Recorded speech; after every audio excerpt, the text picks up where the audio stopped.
भगवते वासुदेवाय।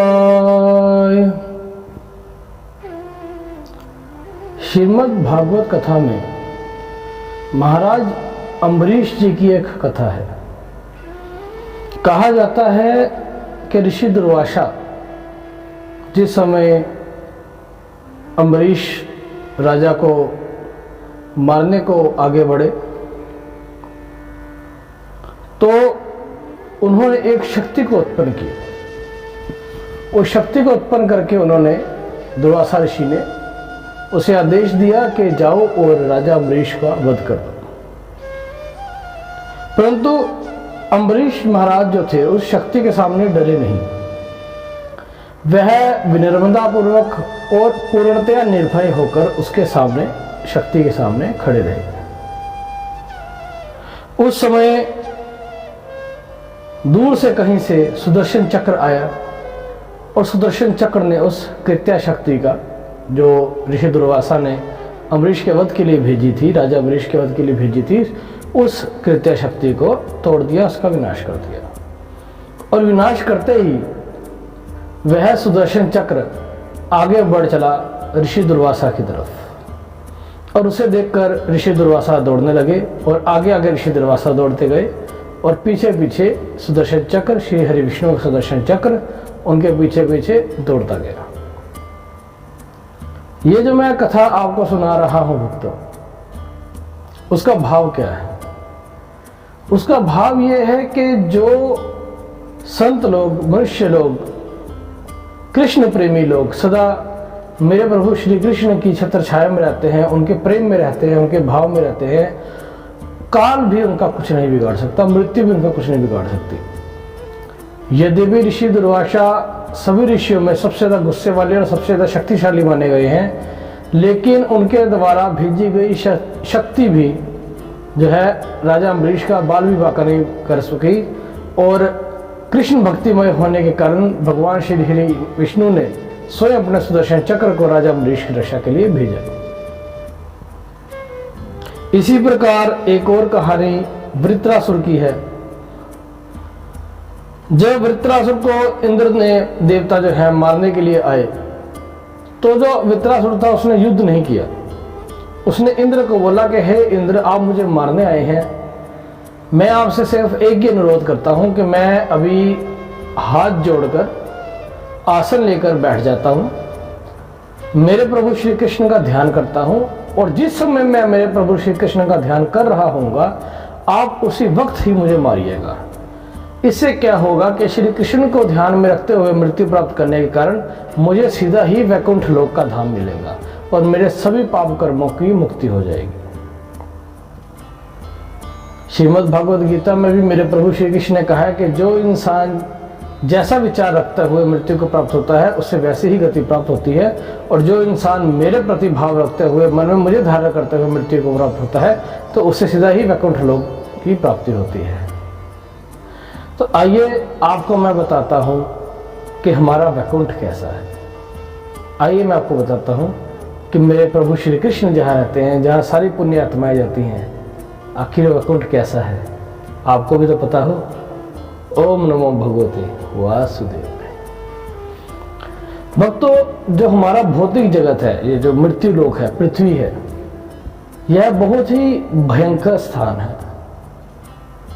लेकिन माया का प्रभाव ऐसा है जिसने इस भौतिक जगत की बदसूरती को एक माया रूपी परत के अंदर ढका हुआ है, जिससे वो बदसूरती दिखती नहीं है। ये एक तरह का सामान्य भाषा में आज के तरीके में बोला जाए तो प्रेजेंटेशन इतनी अच्छी है कि अंदर का प्रोडक्ट का किसी को पता नहीं लगता। आप कोई खाना खाना चाहिए, कोई मसालेदार चीज़ खाना चाहिए ना, अगर उसको बनाने वाले को पता है ना कि मेरी चीज़ें स्वाद नहीं बने तो उसके ऊपर बहुत सारा टोमेटो सॉस डाल देता है। वो सॉस का स्वाद ऐसा आ जाता है कि वैसी चीज़ का जो स्वाद है वो भी अच्छा लगना शुरू हो जाता है। तो जो माया है वो उस चटनी की तरह है जो इस बेस्वाद दुनिया को स्वाद लायक बना देती है, और हमें लगता है कि मृत्यु लोक जो है ये भौतिक जगत बहुत ही सुंदर है, जबकि वास्तविकता ऐसी नहीं है। जिस प्रकार फास्ट फूड खाने में तो स्वादिष्ट लगता है, लेकिन बहुत अधिक खाने से उसके जो है बुरे असर ही होते हैं, कभी लाभ नहीं देता। यही हमारे मृत्यु लोक का है। ये देखने में तो बहुत सुंदर लगता है, बहुत आकर्षक लगता है, तरह तरह के प्रलोभन है इसके अंदर, लेकिन आप जितना इसके अंदर जाएंगे, जितना से मृत्यु लोक का भोग करेंगे, उतना ही आपका अंदर से विनाश होता जाएगा। और जितना आप सात्विकता की तरफ जाएंगे, सत्य की तरफ जाएंगे, सनातन की तरफ जाएंगे, ईश्वर के प्रति जाएंगे, तो आपके जीवन में आपकी आत्मा की शुद्धि होती जाएगी और आपका जीवन उतना ही सही रास्ते पर आ जाएगा और आप उतना ही मेरे प्रभु श्री कृष्ण के नजदीक आ जाएंगे। बोलो राधे राधे। तो एक महाकवियों ने ग्रंथों के अंदर, महाभागवत के अंदर एक बहुत ही अच्छे तरीके से एक्सप्लेन किया हुआ है कि ऐसा क्या है जो वैकुंठ में नहीं मिलता। तो हिंदी वर्णमाला में जैसे क ख ग ग य होता है उसे कवर्ग कहते हैं, च छ छ ज य जो होता है चवर्ग कहते हैं। इसी प्रकार जो प फ ब भ म होता है उसे पवर्ग कहते हैं। और इसी पवर्ग का उदाहरण देकर संतों ने, ऋषियों ने, महाकवियों ने वैकुंठ धाम की जो वस्तुएं हैं, वहाँ का जो सिस्टम है, उसको बड़े तरीके से एक्सप्लेन किया है, समझाया है। उसी पवर्ग के भाव से मैं आज आपको बताऊंगा कि हमारा वैकुंठ कैसा है। अलग अलग धर्मों में, अलग अलग संप्रदायों में लोगों को वैकुंठ धाम का, स्वर्ग धाम का अलग अलग अपने अपने तरीके से एक्सप्लेनेशन किया गया है। और वह मूलतः प्रलोभन वाला ही होता है, माया वाला ही होता है, लालच वाला ही होता है। कोई आपको बोलेगा कि वहाँ पर जो है भांति भांति की शराब है, अन्य भौतिक सुख है, अर्थात जिन भौतिक सुखों के पीछे इंसान इस मृत्यु लोक में, जीवन में दौड़ता रहा, उन्हीं का एक अनंत वर्जन दिखा दिया जाता है कि आप स्वर्ग में जाओगे तो वो चीज़ें आपको मिल जाएंगी। अगर किसी मनुष्य को जो सारी जिंदगी पृथ्वी के ऊपर जिन चीज़ों के पीछे भागता रहा है और उसको बोला जाए कि आप वैकुंठ जाओगे, स्वर्ग जाओगे, आपको सारी चीज़ें मिलेंगी, वो तो फिर वही करेगा ना। तो उसमें सच्चाई कितनी है वह तो जो है मेरे प्रभु श्री कृष्ण ही जानते हैं। हमारे शास्त्रों के अनुसार हमारा वैकुंठ धाम कैसा है, आइए मैं आपको बताता हूँ। आइए मैं आपको वैकुंठ के दर्शन करवाता हूँ। बोलो राधे राधे। तो पवर्ग जो है भक्तों, इसमें पहला जो शब्द है वो है प। प का अर्थ होता है पराभव या पराभाव। अर्थात जो हमारी पृथ्वी है भक्तों, ये संसार है, इसमें हम लोग सभी प्रयास करते हैं अपने जीवन की आवश्यकताओं को पूरा करने का, जीवन शैली को पूरा करने का। सफलता भी मिलती है, असफलता भी मिलती है, लेकिन आज के कलयुग में ऐसा है कि आपको असफलता का जो है ज़्यादा भाव देखना पड़ता है, सफलता बहुत कम मिलती है। लेकिन मेरे प्रभु श्री कृष्ण के वैकुंठ लोक में पराभव अर्थात असफलता का कोई स्थान नहीं है। वहाँ आपको हर कार्य में सफलता मिलेगी। कारण कि वहाँ पर जीवात्मा का केवल और केवल एक ही काम है, वो है मेरे प्रभु श्री कृष्ण की सेवा करना, उनका सानिध्य में रहना, उनके प्रेम में रहना, उनके साथ हंसना, खेलना, बातें करना। वहाँ कोई कंपटीशन नहीं है, वहाँ कोई जिद नहीं है, कोई लड़ाई नहीं है। और जहाँ कोई कंपटीशन नहीं है, कोई जिद नहीं है, वहाँ जीत और हार का सवाल ही नहीं पैदा होता। तो पहली बात पराभव अर्थात असफलता। मेरे प्रभु श्री कृष्ण के वैकुंठ लोक में असफलता का कोई स्थान नहीं है। आगे चलते हैं। प के बाद आता है जिसे हम कहते हैं फ। फ का अर्थ होता है फेनिल। फेनिल जो शब्द है मूलतः प्रयोग किया जाता है, आपने देखा होगा कि जब गाय होती है या भैंस होती है, जब वो चारा चबा रही होती है तो उसके मुंह से एक झाग निकलती है। या जब कोई इंसान बहुत ज़्यादा मेहनत करता है, दौड़ता है, तो उसके मुंह के अंदर झाग निकलती है, सांस चढ़ती है, तो उसे फेनिल कहते हैं। यह जो शब्द है मूलतः थकान के अनुभव से जो है प्रायोजित है। पृथ्वी लोक के ऊपर हमारा शरीर है, भौतिक शरीर है, मेहनत करेंगे, थकावट भी होगी। लेकिन वैकुंठ लोक के अंदर देखिए, इसमें बड़ा एक प्रैक्टिकल उदाहरण है कि देखो कोई भी काम होता है, कोई आप एक काम आप अपनी इच्छा से करते हैं, एक आप अपनी अनिच्छा से करते हैं। अनिच्छा से किया गया कार्य आप मन मारकर करते हैं तो उसमें थकावट बड़ी जल्दी हो जाती है, क्योंकि मन नहीं होता ना शरीर के साथ। लेकिन जिस काम में आपको इंटरेस्ट हो, जैसे कोई खिलाड़ी है, कोई खेल खेलता है, कोई फुटबॉल खेलता है, क्रिकेट खेलता है, उसको सारा दिन खिलाते रहो, वो थकेगा ही नहीं, क्योंकि उसका भाव है उसके अंदर, उसकी इच्छा शौक है उसका उसके अंदर। उसको किसी और काम पे लगा दो, वो 5 मिनट में 10 मिनट में थक के बैठ जाएगा। एक मजदूर है जिसको पता है मुझे मजदूरी करके मेरा घर पालना है, सब कुछ करना है, उसको सारा दिन मजदूरी करता है, उसका थकान अनुभव नहीं होती, क्योंकि उसका काम है, उसका मन लग गया है उसके ऊपर। तो जिस काम में हमारा मन लग जाता है उस काम की हमें थकावट नहीं महसूस होती। और वैकुंठ लोक के अंदर जैसा मैंने बोला कि सभी का एक ही प्रेम पूर्वक कार्य है, मेरे प्रभु श्री कृष्ण की सेवा में रहना, उनके सानिध्य में रहना, उनके प्रेम में रहना, उनके साथ अटखेलियाँ करना, खेलना कूदना, प्रेम पूर्वक रहना। तो ऐसे जब आप रहोगे तो ऐसे भाव के अंदर आपको कभी भी थकावट अनुभव नहीं होगी। तो मेरे प्रभु श्री कृष्ण के वैकुंठ लोक के अंदर जो है सब कुछ है, लेकिन थकावट नहीं है, फैनल नहीं है। वहाँ इंसान कभी नहीं थकता, हमेशा तरोताजा रहता है। उसके बाद अब आता है ब शब्द से हम लेते हैं बंधन। हमारा जो मृत्यु लोक है, पृथ्वी है, हम यहाँ पर हर समय बंधन के साथ रहते हैं। हम जैसे जन्म लेते हैं हमारी माता के साथ हमारा बंधन हो जाता है। परिवार होता है, भाई बहन, पिता, दादा दादी, नाना नानी, चाचा चाची, रिश्तेदार, इनके साथ बंधन होता है। युवावस्था में मित्र आते हैं, मित्रों के साथ बंधन होता है। उसके बाद विवाह होता है, पति पत्नी का बंधन होता है, फिर आगे संतान होती है। अर्थात मनुष्य सारी जिंदगी इन रिश्तों के, भावनाओं के, जिम्मेवारियों के बंधन में बंधा रहता है। कोई आपके बड़े हैं तो उनके प्रति आपकी जिम्मेवारियां हैं, उनके बंधन हैं। कोई आपसे छोटे, उनके प्रति आपकी जिम्मेवारियां हैं, उनके बंधन हैं। जिन्हें आप प्रेम करते हैं तो उनके साथ भावनात्मक बंधन है, जिससे आप नफरत करते हैं उनके साथ भी भावनात्मक बंधन है। अर्थात मृत्यु लोक का एक जीव, और यह केवल मैं मनुष्य की बात नहीं कर रहा, आप सभी जीवों को देख लीजिए। बैल है, गाय है, कोई पशु है, सभी अपने परिवार के साथ, सद्भाव के साथ भावनात्मक बंधन में रहते ही रहते हैं। लेकिन जहां वैकुंठ लोक की बात आती है, आध्यात्मिक जगत की बात आती है, वहां पर कोई बंधन नहीं। वहां पर स्वतंत्रता है, भाव के स्वतंत्र। वहां पर सभी रिश्ते नाते जो होते हैं, शारीरिक रिश्ते नाते छूटकर वहां शरीर तो जाता ही नहीं, आत्मा जाती है। और आत्मा का बंधन, आत्मा का प्यार सिर्फ और सिर्फ मेरे प्रभु श्री कृष्ण से, उस परमात्मा से। तो वहां पर सिर्फ एक ही बंधन है, आत्मा का परमात्मा के साथ। तो वहां मनुष्य सभी बंधनों से मुक्ति पा लेता है और केवल उस ईश्वर के सानिध्य में ही रहता है। ब, उसके बाद वर्ग का जो चौथा अक्षर है वो है भ। भ का अर्थ है भय, भय अर्थात डर। अब ये पृथ्वी लोक की बड़ी शानदार महिमा है, इसमें इंसान सदा ही भय में रहता है। आजकल के खास दौर में आप देखिए, इंसान सारे 24 घंटे भय में रहता है। सुबह सुबह जल्दी उठता है क्योंकि लेट उठने का भय, फटाफट नहाता है नहीं तो वायरस होने का भय, गंदा दिखने का भय, कपड़े प्रेस करके पहनता है नहीं तो बिना प्रेस के कपड़े पहनेगा तो बाहर बेइज्जत होगी, इसका भय। भोजन इसलिए खाता है ताकि कोई बीमारी न लग जाए, इस बात का भय, इच्छा से नहीं खाता।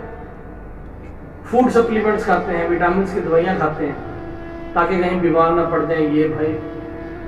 भाग भाग के ऑफिस पहुंचेंगे, लेट हो जाने का भय। ऑफिस में काम करेंगे, कहीं जॉब ना चली जाए, इस बात का भय। ऑफिस से फटाफट भाग कर घर आएंगे, कहीं पत्नी नाराज हो जाए, लेट क्यों आए, इस बात का भय। बच्चों की फीस देनी है, इस बात का भय। अर्थात पूर्णतः इंसान भयपूर्ण जीवन ही जीता है। क्यों? क्योंकि बंधन है। लेकिन वैकुंठ लोक के अंदर, मेरे प्रभु श्री कृष्ण के लोक के अंदर जो है भय का दूर दूर तक कोई स्थान नहीं है। अब इसमें आपको एक बड़ा शानदार संधिवी क्षेत्र है। जब हम वैकुंठ बोलते हैं तो वैकुंठ का अगर आप संधिवी छेद करेंगे तो क्या बनता है, आप खुद देखिए। वैकुंठ, वै का मतलब होता है जहां पर जो चीज है वो नहीं होती, और कुंठ का अभिप्राय होता है कुंठा से, गुस्से से, नफरत से, परेशानी से। कुंठा, कुंठा का स्वर परेशान होना। तो वैकुंठ का मतलब ऐसा स्थान जहां पर कुंठा का कोई स्थान नहीं है, जहां पर कुंठा है ही नहीं, वैकुंठ। तो वैकुंठ का मतलब ये जहां कुंठा नहीं है, तो वैकुंठ के अंदर कुंठा कैसे हो सकती है? बोलो राधे राधे। बोलो ना। अब इसके बाद जो आते हैं पवर का आखिरी अक्षर वो है म। म से अभिप्राय है मृत्यु। अब वैकुंठ में तो मृत्यु हो ही नहीं सकती, क्योंकि वैकुंठ में तो आप जाते ही मृत्यु के बाद है। मृत्यु हुई है तभी तो वैकुंठ गए आप। और मृत्यु जो है वो तो शरीर को आती है। जीवात्मा या आत्मा तो मृत्यु से बहुत ऊपर की वस्तु है। तो वैकुंठ में मृत्यु का भय नहीं है। वहां आप चले जाते हैं तो आप अनंत काल तक वैकुंठ का सुख भोगते हैं। मेरे प्रभु श्री राधा कृष्ण के सानिध्य का सुख भोगते हैं। अब यहाँ एक मैं बड़ा अच्छा आपको एग्जाम्पल बताता हूं कि अगर आपकी मृत्यु बाल काल में हुई है, जिस जीव की मृत्यु बाल काल में हुई होती है वह वैकुंठ में जाकर बाल्यकाल की भाव में ही रहता है।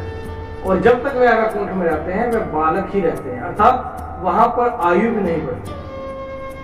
जो बालक रूप में वैकुंठ गया है वो जब तक वहां पर रहेंगे वो बालक रूप में रहेंगे, हंसेंगे, खेलेंगे, मस्ती करेंगे, अन्य बालकों के साथ खेलेंगे।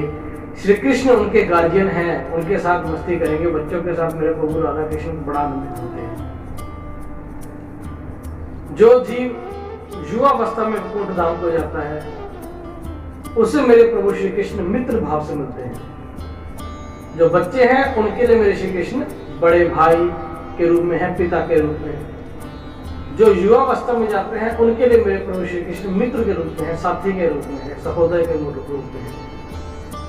वह जीवात्मा वहां पर अनंत काल तक युवावस्था में रहकर श्री कृष्ण की मित्रता का भोग लेते हैं, आनंद लेते हैं। श्री कृष्ण की मित्रता कर रहे हैं श्री राधे। और जो पुण्य आत्माएं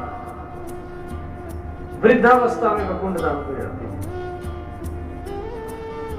वो वहां जाकर वृद्धावस्था को ही प्राप्त करती हैं। लेकिन वहां की वृद्धावस्था और पृथ्वी की वृद्धावस्था में बहुत अंतर है। यहाँ की वृद्धावस्था में दुख है, शरीर का दर्द है, बुढ़ापा है, बीमारियां हैं, लेकिन वहां ऐसा कुछ नहीं है। वहां वृद्धावस्था का अर्थ सिर्फ प्रौढ़ होने से, वहां बीमारियां साथ नहीं जाएंगी, वहां दुख साथ नहीं जाएंगे, दुखों का तो कोई स्थान ही नहीं। और वैकुंठ में कुंठा तो है ही नहीं, श्री राधे। तो जो जीवात्माएं बुजुर्ग शरीर की आत्माएं होती हैं, बुजुर्ग रूप में जाती हैं वहां पर, वह वहां जाकर मेरे प्रभु श्री कृष्ण और राधा रानी को पुत्र स्वरूप प्राप्त करती हैं। अर्थात उनका वहां पर वही भाव होता है जैसे एक बेटे के घर में माता पिता का होता है। कोई बुजुर्ग आत्मा अगर वैकुंठ धाम को प्राप्त करती है तो मेरे प्रभु श्री कृष्ण एक बेटे की तरह अपने पिता की जो सेवा होती है, माता की सेवा होती है, वैसे उनकी सेवा करती है। जो बुजुर्ग हैं उनको श्री कृष्ण की सेवा करने की जरूरत नहीं होती। मेरे प्रभु श्री कृष्ण उनकी सेवा करते हैं जैसे ही एक संतान अपने पिता की सेवा करते हैं। ये है वैकुंठ लोक की कहानी कि आप किस अवस्था में जाते हैं, वहां को क्या मिलता है और क्या नहीं मिलता। इस प्रकार हमें पता लगता है कि भौतिक जगत को पवर्ग कहा जाता है और आध्यात्मिक जगत को अपवर्ग कहा जाता है। और यही पवर्ग ब्रह्म की मैंने आपको बताई है, यही 5 चीजें हैं जो भौतिक जगत और आध्यात्मिक जगत में फर्क उत्पन्न करती हैं। आध्यात्मिक जगत में पवर्ग है ही नहीं। ऐसा है हमारा वैकुंठ, ऐसा है हमारा स्वर्ग, ऐसा है मेरे प्रभु श्री कृष्ण की नगरी। तो आइए हम प्रभु श्री कृष्ण की पूजा में लीन रहें, उनकी आस्था में लीन रहें, सदा ध्यान मग्न रहें।